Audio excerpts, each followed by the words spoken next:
The book is called The Art of Possibility, and the art of possibility is a practice. I want to give you a story. Two shoe salesmen were sent from Manchester to Africa in the 1900s to discover if they could sell shoes. One of them wrote a telegram back saying, "Situation hopeless, they don't wear shoes."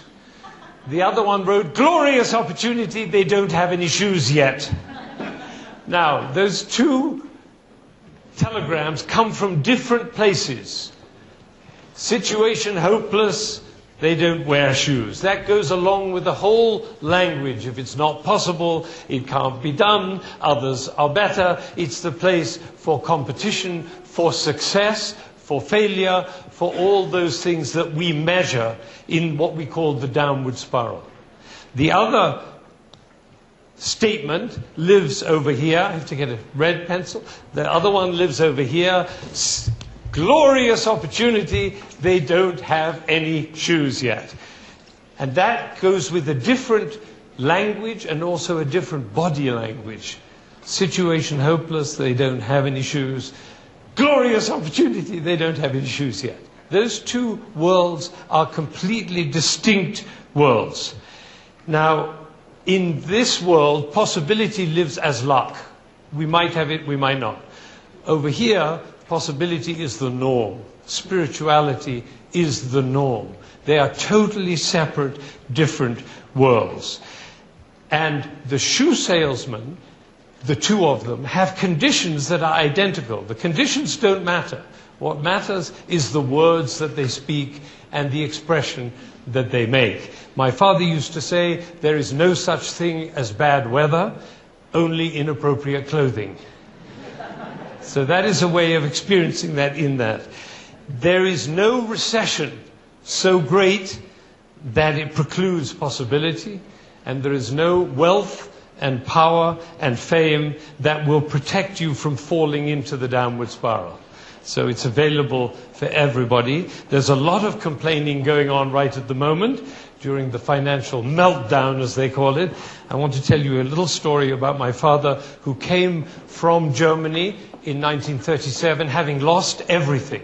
All his belongings, his mother killed in Auschwitz, 14 other members of the family killed. He lost everything, his house, his belongings, his money, his profession, everything. And he came to England with 4 children to support and a wife. And incidentally, I never heard him complain at all. I said, "Aren't you angry?" And he said, "I discovered a person can't live a life under the shadow of bitterness." He was then interned in a camp for 2 years on the Isle of Man. And there were many people, 2,000 men living in tents in a state of terrible upset, having lost, like he, everything in a foreign country, in war and uncertainty and different language and horrendous situation. And most of them were in a state of total depression, staring at the barbed wire fence the whole day.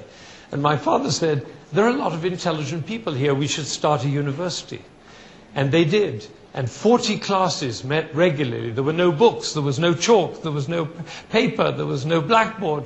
And they had 40 classes. Yesterday at the reception, I met a gentleman who said, "My father was in that university." Right. So it isn't the circumstances that are crucial.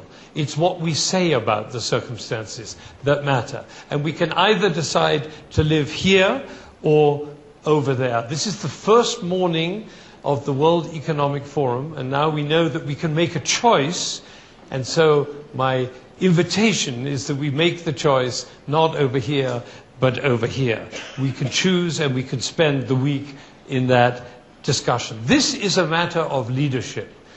Leadership in the sense that every time you open your mouth, you are being a leader. You have a choice in leadership, whether you speak over here or speak over here.